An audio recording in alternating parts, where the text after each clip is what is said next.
Capítulo 2. A colonização portuguesa. 1. Capitanias hereditárias.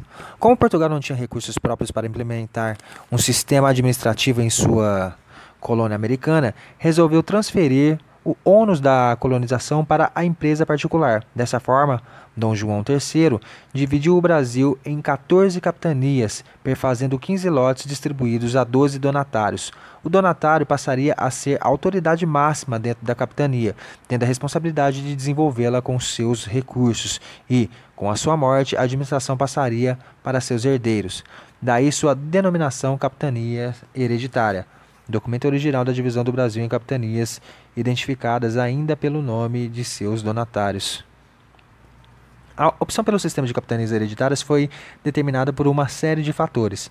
Primeiro, Portugal já tinha experiência do sistema, utilizado anteriormente nas suas ilhas do Atlântico com um relativo sucesso. Segundo, Portugal não tinha condição financeira para arcar com as despesas na montagem do aparelho administrativo necessário para sustentar a colonização. A ligação jurídico-política entre o rei de Portugal e os capitães donatários ficou estabelecida em dois documentos básicos: carta de doação, conferida ao donatário a posse hereditária da terra, não podendo ele vendê-la ou doá-la a não ser para Portugal. Carta foral estabelecia direitos e deveres dos donatários relativos à exploração da terra, como, por exemplo, escravizar índios, criar vilas e distribuir sesmarias, pagar 10% dos lucros sobre todos os produtos da terra, assim como o quinto sobre os metais preciosos que fossem encontrados. Entretanto, o sistema de capitanias hereditárias não alcançou, principalmente do ponto de vista econômico, o sucesso desejado, pois somente as capitanias de São Vicente e Pernambuco prosperaram, principalmente de Pernambuco, de Duarte Coelho, que tinha ligações estreitas com a metrópole e com os capitalistas holandeses. Quanto a São Vicente, decaiu poucos anos depois, entretanto, em uma economia de subsistência. As causas que levaram ao fracasso podem ser resumidas nos seguintes fatores: 1. Falta de recursos financeiros de alguns donatários. 2. Ataques indígenas. 3. Dificuldades de comunicação entre capitanias e Portugal, decorrentes das enormes distâncias e da precariedade dos meios de transporte. 4. Excessiva centralização administrativa. Nesse contexto, foi inevitável a participação direta do Estado português na administração colonial, a fim de apoiar a iniciativa particular e dar continuação ao processo colonizador. 2. O governo geral. O governo geral foi criado para complementar o sistema de capitanias hereditárias, centralizando a administração colonial e coordenando a ação dos donatários, e não propriamente extinguindo o sistema de capitanias. Portugal recuperou a capitania da Bahia depois de pagar uma indenização aos herdeiros do donatário Francisco Pereira Coutinho, que morreram tentando colonizá-la. A Baía de Todos os Santos, localizada em um ponto central do litoral da colônia, era o local ideal para a instalação do governo geral, pois facilitava a comunicação entre as demais capitanias e a sede do governo. Em 1548 foi elaborado o regimento instituindo o governo geral, com Tomé de Souza sendo responsável pela administração do novo sistema de governo colonial. O regimento estabelecia ainda a instalação de um aparelho administrativo composto pelo ouvidor-mor, pelo provedor-mor e pelo capitão-mor da costa. Os primeiros governantes gerais foram: 2.1 Tomé de Souza, 1549-1553. Ao desembarcar na Bahia, Tomé de Souza é recepcionado por Caramuru e pelos índios tupinambás. Fundou a cidade de Salvador para ser a sede administrativa colonial, trazendo os primeiros jesuítas, entre eles Manuel de Nóbrega, e criando o primeiro bispado da colônia. Introduziu a criação do gado bovino. 2.2 Duarte da Costa, 1553-1558. Trouxe outros jesuítas, dentre os quais José de Anchieta. Em seu governo ocorreu vários desentendimentos com o bispo de Pero Fernandes Sardinha.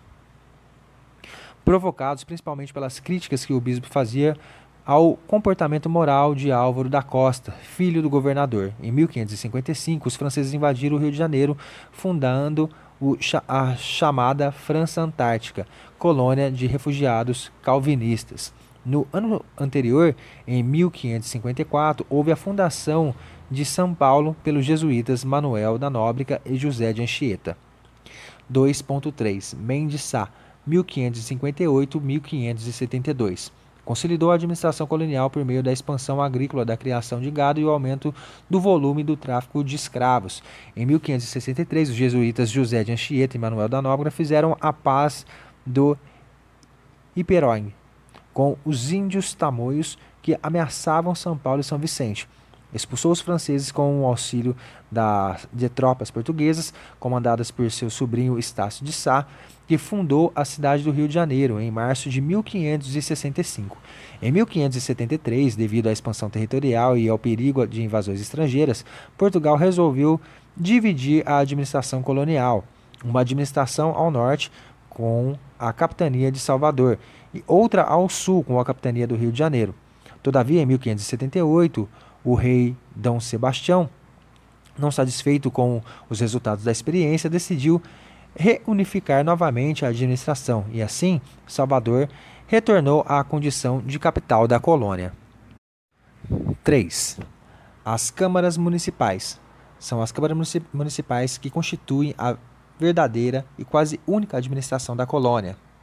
Nas eleições para os cargos administrativos, votam apenas homens bons, a aristocracia rural, como se chama os proprietários. O poder das câmaras é, pois, dos proprietários, e seu raio de ação é grande, muito maior que o estabelecido nas leis. Vemos câmaras fixarem salários, preços de mercadorias, proporem e recusarem tributos reais, promoverem sobre o comércio e a administração pública em geral, chegando a substituir governadores e capitães. Algumas câmaras mantinham até representantes efetivos em Lisboa, tratando assim diretamente com o governo metropolitano, passando por cima da autoridade colonial. Dessa forma, o Estado colonial apresenta-se, até meados do século XVII, como instrumento de classe desses proprietários. Desses, portanto, e só destes, o poder político da colônia. Ele é, por isso, necessariamente disperso. Em cada região é a Câmara respectiva que exerce o poder. Caio Prado Júnior, Evoluções Políticas do Brasil e outros estudos. As poderosas câmaras municipais, de espírito autonomista e defensora dos interesses locais, tiveram seus poderes reduzidos quando da criação do Conselho Ultramarino de 1642, que implantou uma política de extrema centralização administrativa. 4. A economia açucareira.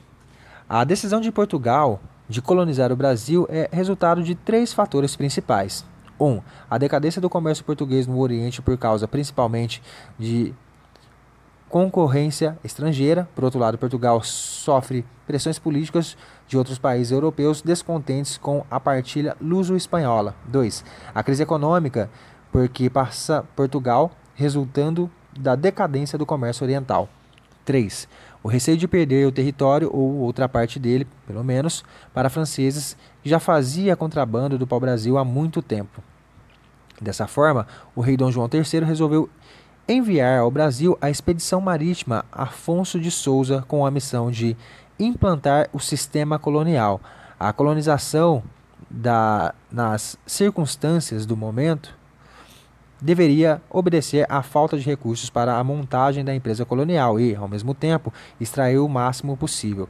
Assim, Portugal resolveu, no âmbito econômico, o estabelecimento da agroindústria açucareira e, no âmbito político-administrativo, implementação do sistema de capitanias hereditárias e, posteriormente, do governo geral. A colonização foi feita no contexto do mercantilismo, destacando-se no monopólio comercial ou exclusivo metropolitano, que dava para a burguesia portuguesa a exclusividade de comprar os produtos coloniais ao preço mais baixo possível, revendendo-os na Europa com grandes lucros.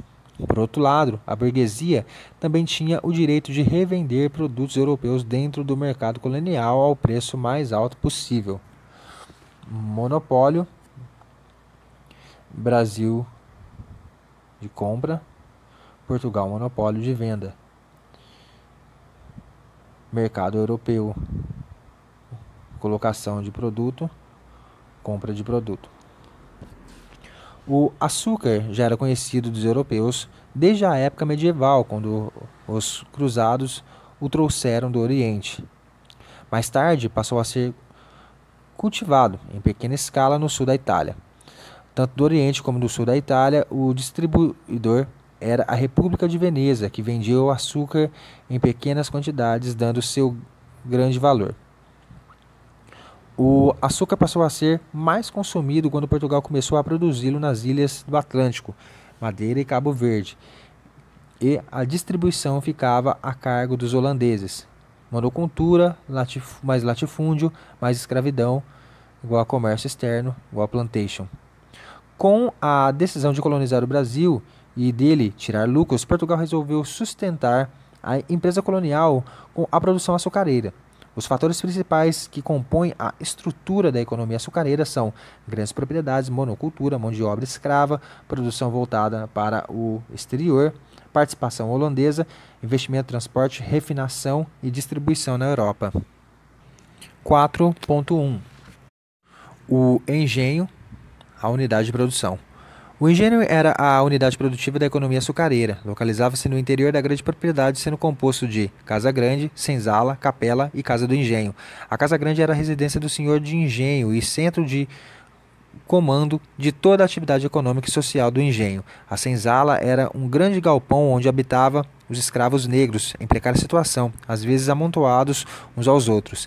A capela era o local onde se realizavam os serviços religiosos e centro de reunião nos batizados, casamentos e funerais.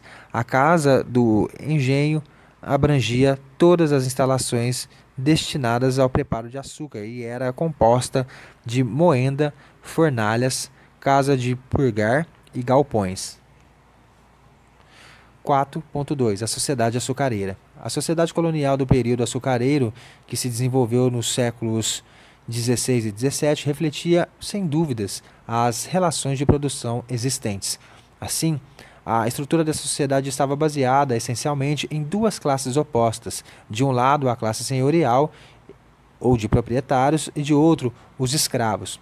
Uma faixa intermediária servindo aos interesses da classe dominante, encontrava-se homens brancos desempenhando várias funções: lavradores livres, feitores, padres das capelas, mestres de açúcar e etc. Como a relação de produção e quase todas as sociais se davam no campo, essa sociedade apresentava o caráter rural. Por outro lado, por se basear na posse da terra e existirem escravos, era estratificada. Por fim, era também patriarcal, em virtude dos grandes poderes que acumulavam os senhores do engenho, tanto na família como na sociedade.